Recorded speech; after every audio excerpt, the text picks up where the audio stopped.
Senior صحافی اور تجزیہ کار جاوید چودھری کے مطابق سیاست واقعی بڑی بے رحم اور سنگ دل چیز ہوتی ہے۔ اس کے کھانے اور دکھانے والے دانت بھی مختلف ہوتے ہیں، بے شک اس کے دشمن اور دوست بھی مستقل نہیں ہوتے۔ سیاست وہ واحد چشمہ ہے جس پر جنگل کے تمام جانور دن بھر لڑنے کے بعد شام کے وقت اکٹھے ہو جاتے ہیں۔ آپ مولانا فضل الرحمان کا 10 سال کا ڈیٹا جمع کر لیں۔ مولانا نے عمران خان کو کیا کیا نہیں کہا، یہ ان کی نظر میں یہودی ایجنٹ بھی تھا، غیر ملکی طاقتوں کا اہلکار بھی، اور ملک کی ترقی کے راستے کی سب سے بڑی رکاوٹ بھی۔ اور دوسری طرف عمران خان مولانا کو کیا کیا نہیں کہتے تھے۔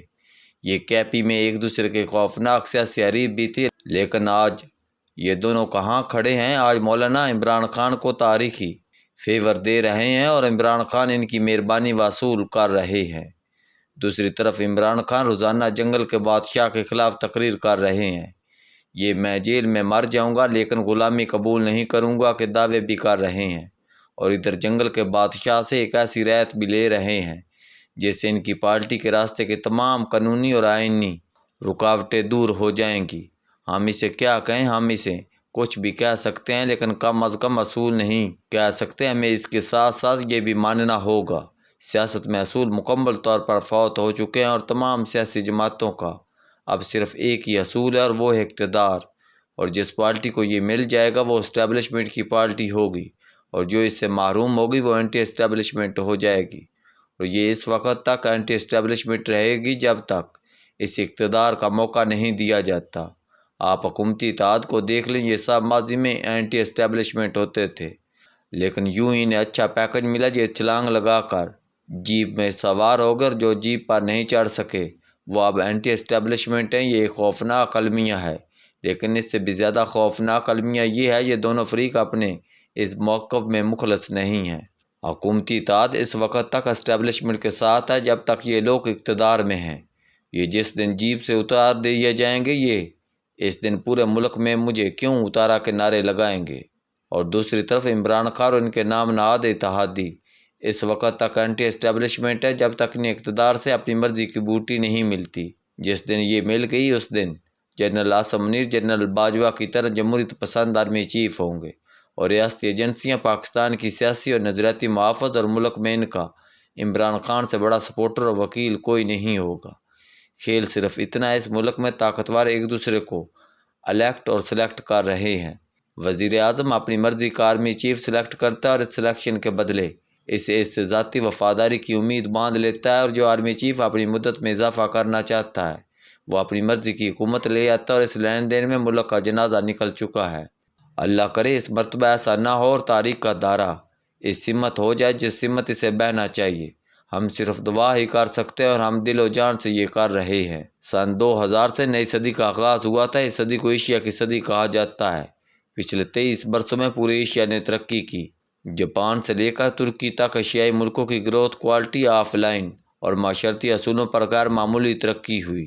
اقتصادی پابندیوں کے باوجود ایران کی ترقی دیکھیں، آپ کی نیندیں اڑ جائیں گی۔ یہ پابندیوں کے باوجود اسرائیل سے لڑ رہا ہے، اور امریکہ اور یورپ نے ایران سے لڑائی کی صورت میں اسرائیل کی مدد سے انکار کر دیا۔ عرب ملک بھی اب دنیا کی بڑی طاقت ہیں، یہ بڑی حد تک خود کو تیل کی کمائی سے الگ کر چکے ہیں۔ یو اے ای کی اکانومی میں تیل کا کنٹریبیوشن صرف 20% رہ گیا ہے۔ اس کی 80% کمائی دوسرے سیکٹر سے ہوتی ہے۔ قطر اور سعودی عرب بھی متبادل ذرائع پر شفٹ ہو رہے ہیں۔ سعودی عرب کے نئے شہر سیاحت اور عمرہ پورے ملک کا معاشی بوجھ اٹھا لے گا، اور پیچھے رہ گیا چین، تو یہ اب سپر پاور ہے، ہم اس کے بارے میں سوچ بھی نہیں سکتے۔ ریجن کی اس دور میں صرف پاکستان اور افغانستان پیچھے رہ گئے ہیں۔ افغانستان بھی اندھیرے میں سمت ٹٹول رہا ہے، اور پاکستان بھی مینجمنٹ فیلئر کی بڑی کیس سٹڈی بن چکا ہے۔ ہم آبادی میں 5ویں اور وسائل میں 10ویں نمبر پر ہیں، مگر صحت سے لے کر انصاف تک انسانی زندگی کے تمام تقاضوں میں ریڈ لائن سے نیچے ہیں۔ IMF نے 4 دن قبل ہمیں معاشی لحاظ سے چھٹا خطرناک ملک ڈکلیئر کیا۔ افغانستان، عراق، صومالیہ، شام اور لیبیا ہمارے ساتھ ہیں۔ یہ کیا ثابت کرتا ہے؟ یہ ثابت کرتا ہے ہم ایک ایسا جہاز بن چکے ہیں جو تیزی سے زمین پر گر رہا ہے، لیکن پائلٹ آرام سے برگر انجوائے کر رہا ہے۔ اسے جہاز اور اپنی تباہی کا ذرا بھی ملال نہیں، لیکن سوال یہ ہے ہم اس انجام تک کیسے پہنچے؟ صرف ایک جواب ہے، ہم نے اپنی ذات کو ملک سے زیادہ اہمیت دی، اور ہم اب اس قرب ناک انجام سے کیسے بچ سکتے ہیں، اس کا بھی صرف ایک ہی جواب ہے: ہمیں ملک کو اپنی ذات سے زیادہ اہمیت دینا ہوگی، اور اس کا صرف ایک ہی فارمولہ ہے: ہمیں ملک میں فوری طور پر ہر قسم کی ایکسٹینشن پر پابندی لگا دینی چاہیے تاکہ یہ دروازہ ہمیشہ کے لیے بند ہو جائے۔ ہم اس کے بعد 100% جینئن الیکشن کمیشن اور الیکشن سسٹم لے کر آئیں، اور پھر ججوں کی تقرری کا نظام ٹھیک کر دیں اور انہیں ہر قسم کی آزادی دے دیں۔ ملک کی سمت ٹھیک ہو جائے گی، ورنہ مولانا اور عمران خان مل کر ملک کی اینٹ سے اینٹ بجا دیں گے۔ یہ اکٹھے ہو چکے ہیں، یہ اب کچھ نہیں چھوڑیں گے۔ اس کی ایک مثال یہ ہے: ڈاکٹر اقبال کوہاٹ میں JUI کے مقامی لیڈر ہیں، MBBS ڈاکٹر ہیں، ماضی میں جماعت اسلامی کے مجلس شورا کے رکن تھے، دیندار اور سماجی شخصیت ہیں اور کوہاٹ میں بہت معروف ہیں۔ یہ 21 اپریل کے ضمنی الیکشن میں PK کوہاٹ سے JUI کے امیدوار تھے۔ کوہاٹ کا یہ حلقہ JUI کی امانت کہلاتا ہے۔ یہاں سے 2013 اور 2018 میں بھی JUI کے امیدوار منتخب ہوئے تھے، لہذا ڈاکٹر اقبال کی جیت کا امکان تھا۔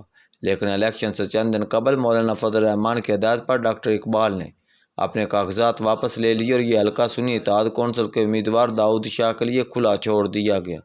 یوں 21 اپریل کو سنی اتحاد کونسل گھوڑے کے نشان پر کوہاٹ سے جیت گئی۔ داؤد شاہ پاکستانی اسمبلی میں سنی اتحاد کونسل کا پہلا امیدوار ہے، جس کے بعد الیکشن کمیشن کی بنیادی شرط پوری ہوگی۔ الیکشن کمیشن کے قوانین کے مطابق صرف وہ جماعت مخصوص سیٹوں کی حقدار ہے جس کی کسی نہ کسی اسمبلی میں نمائندگی ہوگی۔ PTI مخصوص نشستوں کے لیے 19 فروری کو سنی اتحاد کونسل میں شامل ہوئی تھی، لیکن اسمبلی میں نمائندگی نہ ہونے کی وجہ سے انہیں KP اور قومی اسمبلی میں مخصوص سیٹیں مل سکیں اور نہ یہ KP سے اپنے سینیٹر منتخب کر سکے۔ سنی اتحاد کونسل نے اب KP میں اسمبلی میں سیٹ حاصل کر لی، جس کے بعد الیکشن کمیشن کی شرط پوری ہو چکی ہے اور یہ اب مخصوص سیٹیں بھی حاصل کر چکی ہے اور KP اسمبلی سے اپنے سینیٹر بھی منتخب کر لے گی اور اسے تمام آئینی اور قانونی حقوق بھی مل جائیں گے جس سے یہ اب تک محروم تھی، اور یہ عمران خان کے لیے موجود سیٹ اپ میں پہلا NRO ہے، اور یہ NRO انہیں ریاست کے ساتھ ساتھ مولانا فضل الرحمان نے دیا۔ مولانا اگر سنی اتحاد کونسل کے مقابلے میں اپنا امیدوار نہ بٹھاتے تو سنی اتحاد کونسل کوہاٹ سے کامیاب ہو سکتی تھی اور نہ یہ اسمبلی میں اپنی پہلی نشست حاصل کر سکتی، اور اگر اسٹیبلشمنٹ بھی PTI کو رعایت نہ دیتی، یہ کوہاٹ میں اپنی آنکھیں بند نہ کرتی، تو بھی سنی اتحاد کونسل کا گھوڑا اسمبلی میں نہیں پہنچ سکتا تھا۔ لہذا یہ سیٹ اسٹیبلشمنٹ اور مولانا فضل الرحمان کی دین ہے، اور وہ سیاسی رعایت اور لین دین تھا جس کا ذکر میں پہلے کر چکا ہوں اور جس کے بارے میں کہا جا رہا ہے عمران خان سے رابطے ہو رہے ہیں اور کوئی درمیان کا راستہ نکل آئے گا، اور وہ راستہ نکل آیا۔ سنی اتحاد کونسل نے DI خان سے قومی اسمبلی کی سیٹ بھی حاصل کر لی، یہ بھی مولانا کی مہربانی ہے، لہذا معاملہ قومی اسمبلی میں بھی فٹ ہو گیا۔